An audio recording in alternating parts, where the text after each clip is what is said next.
The white man pays Reverend Martin Luther King, subsidizes Reverend Martin Luther King, so that Reverend Martin Luther King can continue to teach the Negroes to be defenseless. That's what you mean by nonviolent. Be defenseless. Be defenseless in the face of one of the most cruel beasts that has ever taken the people into captivity. That's this American white man. And they have proved it throughout the country by the police dogs and the police clubs. 100 years ago, they used to put on a white sheet and use a bloodhound against Negroes. Today, they have taken off the white sheet and put on police uniforms. They've traded in the bloodhounds for police dogs, and they're still doing the same thing. And just as Uncle Tom, back during slavery, used to keep the Negroes from resisting the bloodhound or resisting the Ku Klux Klan by teaching them to love their enemy or pray for those who use them despitefully. Today, Martin Luther King is just a 20th century or modern Uncle Tom or a religious Uncle Tom who is doing the same thing today to keep Negroes defenseless in the face of attack that Uncle Tom did on the plantation to keep those Negroes defenseless in the face of the attack of the Klan in that day. I don't think of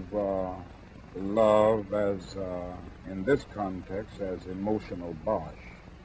I don't think of it as a weak force, but I think of love as something strong and that organizes itself into powerful direct action. This is what I try to teach in the struggle in the South, that we are not engaged in a struggle that means we sit down and do nothing. That there's a great deal of difference between non-resistance to evil and non-violent resistance.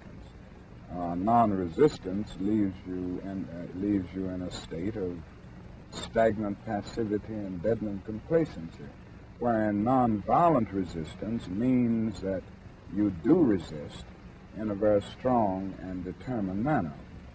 And I think some of the criticisms of nonviolence, or some of the critics, fail to realize that we are talking about something very strong, and they confuse non-resistance with nonviolence. The goal of Dr. Martin Luther King is to give Negroes a chance to sit in a segregated restaurant beside the same white man who had brutalized them for 400 years. The goal of Dr. Martin Luther King is to get Negroes to forgive the people who have brutalized them for 400 years by lulling them to sleep and making them forgetting what those whites have done to them. But the masses of black people in America today don't go for what Martin Luther King is putting down. As you said in one of your articles, it's psychologically insecure, something of that sort. I forget how you put it.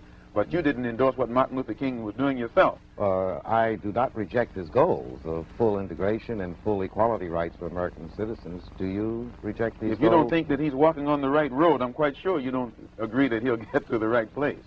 And if you would classify his method as psychologically unrealistic, I think that if a man's method is psychologically unrealistic, which means the road or the means or the method that he's using, I think as a psychologist, you'd be very doubtful that he would reach the right. If anyone has ever lived with a nonviolent movement in the South, from Montgomery on through the Freedom Rides and through the sit-in movement and the recent Birmingham movement, and see the reactions of many of the extremists and reactionaries in the white community, he wouldn't say that this movement makes, or this philosophy makes them comfortable.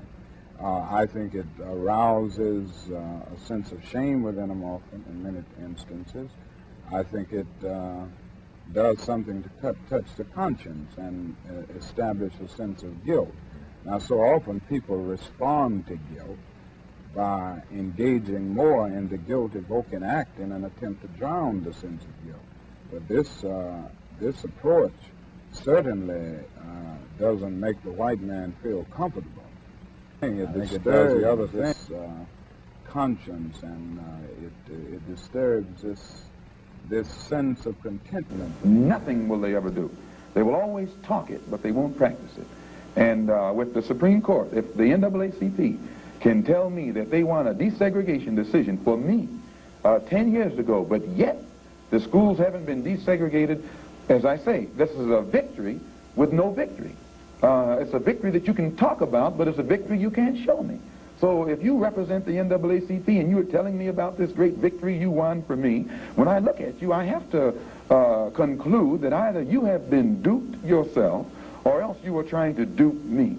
And in most instances where the civil rights struggle is involved, there is no civil rights leader can point to me one concrete gain practical gain that black people have made in the civil rights field in this country, not only during the past 10 years, but during the past 100 years. I don't think there's any real organization to the riots. I think they grow out of the conditions that I've mentioned all along. And as long as these intolerable conditions are there, as long as the Negro finds himself living every day in a major depression, then every city will sit on a powder keg and can explode over the slightest incident.